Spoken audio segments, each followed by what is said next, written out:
राधे राधे, हरे कृष्णा। स्वागत है आप सभी का एक बार पुनः आपके अपने चैनल जहां हम भगवत गीता का पाठ कर रहे हैं।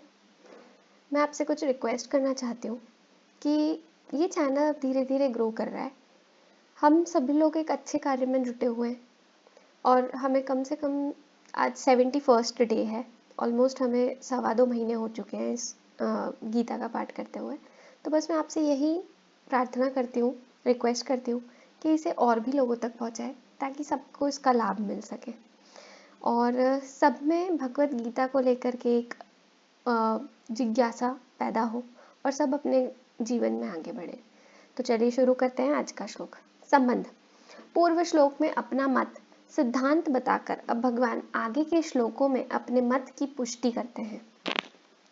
ये में मत मिदम नित्य मनोतिष्ठन्ति मानवा श्रद्धावंतो अनुसूयन्तो मुच्यते ते अपि कर्मभिः। व्याख्या। किसी भी वर्ण, आश्रम, धर्म, संप्रदाय आदि का कोई भी मनुष्य यदि कर्म बंधन से मुक्त होना चाहता है तो उसे इस सिद्धांत को मानकर इसका अनुसरण करना चाहिए। शरीर, इंद्रियां, मन, बुद्धि, पदार्थ, कर्म आदि कुछ भी अपना नहीं है। इस वास्तविकता को जान लेने वाले सभी मनुष्य कर्म बंधन से छूट जाते हैं। भगवान और उनके मत में प्रत्यक्ष की तरह निसंदेह दृढ़ विश्वास और पूज्य भाव से युक्त मनुष्य को श्रद्धावंत पद से कहा गया है। शरीर आदि जड़ पदार्थों को अपने और अपने लिए न मानने से मनुष्य मुक्त हो जाता है। इस वास्तविकता पर श्रद्धा होने से जड़ता के माने हुए संबंध का त्याग करना सुगम हो जाता है। श्रद्धावान साधक ही सत शास्त्र, सत चर्चा और सत्संग की बातें सुनता है और उनको आचरण में लाता है।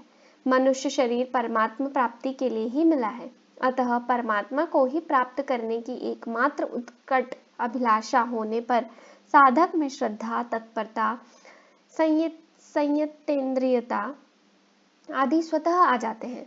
अतः साधक को मुख्य रूप से परमात्मा प्राप्ति की अभिलाषा को ही तीव्र बनाना चाहिए। पीछे के 30वें श्लोक में भगवान ने अपना जो मत बताया है उसमें दोष दृष्टि न करने के लिए यहाँ अनसूयन्तः पद दिया गया है। गुणों में दोष रखने को असूया कहते हैं। असूया दोष दृष्टि से रहित मनुष्यों को यहाँ अनसूयन्तः कहा गया है। जहाँ श्रद्धा रहती है वहाँ कभी किसी अंश में दोष दृष्टि रह सकती है, इसलिए भगवान ने श्रद्धावंतः पद के साथ अनसूयन्तः पद भी देकर मनुष्य को दोष दृष्टि से सर्वथा रहित पूर्ण श्रद्धावान होने के लिए कहा है। इसी प्रकार गीता का श्रवण का महात्मा बताते हुए श्री भगवान ने श्रद्धावानन सूयश्चः गीता का 18वां अध्याय और 71 श्लोक पद देकर श्रोता के लिए श्रद्धा युक्त और दोष दृष्टि से रहित होने की बात कही है। भगवान का मत तो उत्तम है, पर भगवान कितनी आत्मश्लाघा अभिमान की बात कहते हैं कि सब कुछ मेरे ही अर्पण कर दो, अथवा यह मत तो अच्छा है, पर कर्मों के द्वारा भगवत प्राप्ति कैसे हो सकती है? कर्म तो जड़ और बांधने वाले होते हैं। आदि आदि भाव आना ही भगवान के मत में दोष दृष्टि करना है। साधक को भगवान और उनके मत दोनों में ही दोष दृष्टि नहीं करनी चाहिए। वास्तव में सब कुछ भगवान का ही है, परंतु मनुष्य भूल से भगवान की वस्तुओं को अपनी मान कर बंध जाता है और ममता कामना के वश में होकर दुख पाता रहता है। अतः इस अपनेपन का त्याग करवाकर मनुष्य का उद्धार करने के लिए ही कि वह सदा के लिए सुखी हो जाए, भगवान अपनी सहज करुणा से सब कुछ अपने अर्पण करने की बात कहते हैं। अतः इस विषय में दोष दृष्टि करना अनुचित है। यह तो भगवान का परम सौहार्द, कारुण्य, वात्सल्य ही है कि अपने में कोई अपूर्णता, कमी और आवश्यकता न होने पर भी केवल मनुष्य के कल्याणार्थ वे समस्त कर्मों को अपने अर्पण करने के लिए कहते हैं। भगवान का मत ही लोक में सिद्धांत कहलाता है। सर्वोपरि सिद्धांत को ही यहाँ मतम पद कहा गया है। भगवान ने अपनी सहज सरलता एवं निर्भिमानता के कारण सर्वोपरि सिद्धांत को मत नाम से कहा है। यह मत या सिद्धांत त्रिकाल में एक जैसा रहता है, अर्थात इसमें कभी कोई परिवर्तन नहीं होता। चाहे कोई श्रद्धा करे या न करे। यहाँ नित्यम पद मतम का विशेषण नहीं, प्रत्युत अनुतिष्ठन्ति पद का ही विशेषण है। कारण कि भगवान नित्य है, अतः उनसे संबंधित समस्त वस्तुएं भी नित्य ही हैं। भगवान का मत भी नित्य है। भगवान का मत सर्वोपरि सिद्धांत है और सिद्धांत वही होता है जो कभी मिटता नहीं। अतः भगवान का मत तो नित्य है ही, उनका अनुष्ठान नित्य होना चाहिए, उसका अनुष्ठान नित्य होना चाहिए। इसलिए यहाँ क्रिया विशेषण नित्यम पद देने का तात्पर्य है। भगवान के मत पर नित्य निरंतर सदा स्थित रहना तथा इसके अनुसार अनुष्ठान करना।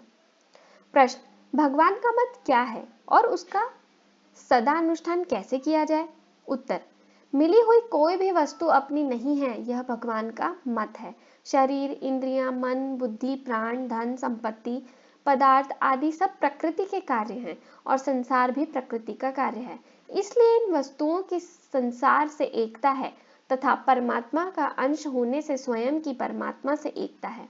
अतः ये वस्तुएं व्यक्तिगत अपनी नहीं है, प्रत्युत इनके उपयोग का अधिकार व्यक्तिगत है।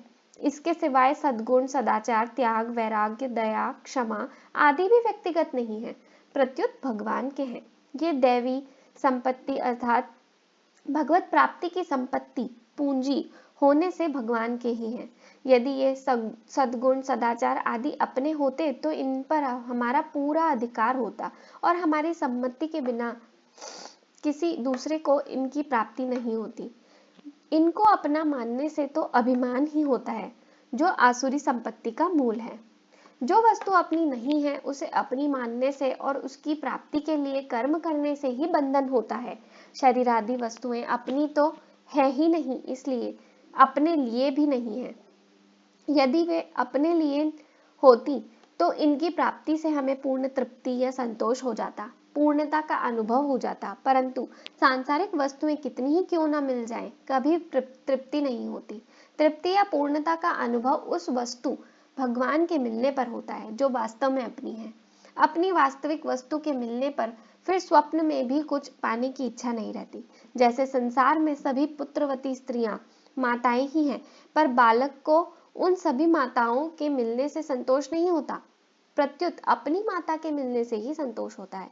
इसी तरह जब तक और पाने की इच्छा मिलने से संतोष नहीं होता, पाने की इच्छा रहती है, तब तक यही समझना चाहिए कि अपनी वस्तु नहीं मिली हुई वस्तुओं को भूल से भले ही अपनी मान ले, पर वास्तव में अपनी है नहीं और इसलिए उनसे अपनी तृप्ति भी नहीं होती। अतः मिली हुई कोई भी वस्तु अपनी और अपने लिए नहीं है। शरीर आदि प्राप्त वस्तुओं को न तो हम अपने साथ लाए थे और न अपने साथ ले ही जा सकते थे, तथा वर्तमान में भी ये हमारे से प्रतिक्षण वियुक्त हो रही है। वर्तमान में जो ये अपनी प्रतीत होती हैं, वह भी सदुपयोग करने अर्थात दूसरों के हित में लगाने के लिए, न कि अपना अधिकार जमाने के लिए। अतः हमें प्राप्त वस्तुओं का सदुपयोग करने का ही अधिकार है, अपनी मानने का नहीं। भगवान ने मनुष्य को ये वस्तुएं इतनी उदारता पूर्वक और इस ढंग से दी हैं कि मनुष्य को ये वस्तुएं अपनी ही दिखने लगती हैं। इन वस्तुओं को अपने लिए मान लेना भगवान की उदारता का दुरुपयोग करना है। जो वस्तुएं अपनी नहीं है पर जिन्हें भूल से अपनी मान लिया है, उस भूल को मिटाने के लिए साधक आध्यात्म चित्त से गहरा विचार करके उन्हें भगवान के अर्पण कर दे, अर्थात भूल से माना हुआ अपनापन हटा ले, जिसका एकमात्र उद्देश्य आध्यात्म तत्व की प्राप्ति का है। ऐसा साधक यदि गंभीरता पूर्वक विचार करे तो उसे स्पष्ट रूप से समझ में आ जाएगा कि मिली हुई कोई भी वस्तु अपनी नहीं होती, प्रत्युत बिछुड़ने वाली होती है। शरीर, पद, अधिकार, शिक्षा, योग्यता, धन, संपत्ति, जमीन आदि जो कुछ मिला है, संसार से ही मिला है और संसार के लिए ही मिला है। मिली हुई वस्तुओं को चाहे संसार का माने, चाहे प्रकृति का माने और चाहे भगवान का माने पर सार बात यही है कि वे अपनी नहीं है। जो वस्तुएं अपनी नहीं है, वे अपने लिए कैसे हो सकती हैं? साधक को न तो कोई वस्तु अपनी माननी है और न कोई कर्म ही अपने लिए करना है। अपने लिए किए गए कर्म बांधने वाले होते हैं, अर्थात यज्ञ के अतिरिक्त अन्य कर्म मनुष्य को बांधने वाले होते हैं। यज्ञ के लिए कर्म करने वाले साधक के संपूर्ण कर्म संचित कर्म भी विलीन हो जाते हैं। भगवान समस्त लोकों के महान ईश्वर हैं, सर्वलोक महेश्वरम। जब मनुष्य अपने को वस्तुओं का स्वामी मान लेता है तब वह अपने वास्तविक स्वामी को भूल जाता है, क्योंकि वह अपने को जिन वस्तुओं का स्वामी मानता है उसे उन्हीं वस्तुओं का चिंतन होता है। अतः भगवान को ही विश्व का एकमात्र स्वामी मानते हुए साधक को संसार में सेवक की तरह रहना चाहिए। सेवक अपने स्वामी के समस्त कार्य करते हुए भी अपने को कभी स्वामी नहीं मानता। अतः साधक को शरीर, इंद्रियां, मन, बुद्धि, पदार्थ आदि को अपना न मानकर केवल भगवान का मानते हुए अपने कर्तव्य का पालन कर देना चाहिए। कर्म करने में निमित्त मात्र बन जाना चाहिए। अपने में स्वामी पने का अभिमान नहीं करना चाहिए। सर्वस्व भगवत दर्पण करने के बाद लाभ, हानि, मान, अपमान, सुख, दुख आदि जो कुछ आए उनको भी साधक भगवान का ही माने और उनसे अपना कोई प्रयोजन न रखे। कर्तव्य मात्र प्राप्त परिस्थिति के अनुरूप होता है। परिस्थिति के अनुरूप प्रसन्नता पूर्वक अपने कर्तव्य का पालन करता रहे। यही भगवान के मत का सदा अनुसरण करना है। मुच्यन्ते ते अपि कर्म भी। भगवान अर्जुन से मानो यह कहते हैं कि मैं तुम्हें तो सर्वस्व मेरे अर्पण करके कर्तव्य कर्म करने की स्पष्ट आज्ञा दे रहा हूँ। अतः मेरी आज्ञा का पालन करने से तुम्हारे मुक्त होने में कोई संदेह नहीं है। परंतु जिनको मैं इस प्रकार स्पष्ट आज्ञा नहीं देता हूँ वे भी अगर इस मत के अनुसार चलेंगे तो वे भी मुक्त हो जाएंगे। कारण कि यह मत ही ऐसा है कि चाहे मुझे माने या न माने, केवल इस मत का पालन करने से ही मनुष्य मुक्त हो जाता है। परिशिष्ट भाव। भगवान का मत ही वास्तविक और सर्वोपरि सिद्धांत है, जिसके अंतर्गत सभी मत मतांतर आ जाते हैं। परंतु भगवान अभिमान न करके बड़ी सरलता से, नम्रता से अपने सिद्धांत को मत नाम से कहते हैं।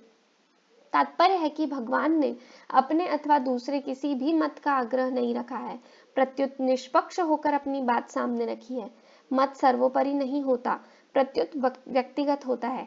हर एक व्यक्ति अपना अपना मत प्रकट कर सकता है, परंतु सिद्धांत सर्वोपरि होता है जो सबको मानना पड़ता है। इसलिए गुरु शिष्य में भी मतभेद हो सकता है, पर सिद्धांत भेद नहीं हो सकता। ऋषि, मुनि, दार्शनिक अपने अपने मत को भी सिद्धांत नाम से कहते हैं, परंतु गीता में भगवान अपने सिद्धांत को भी मत नाम से कहते हैं। ऋषि, मुनि, दार्शनिक, आचार्य आदि के मतों में तो मतभेद रहता है, पर भगवान के मत अर्थात सिद्धांत में कोई मतभेद नहीं है। धन्यवाद। राधे राधे। हरे कृष्णा। कल पुनः मिलेंगे।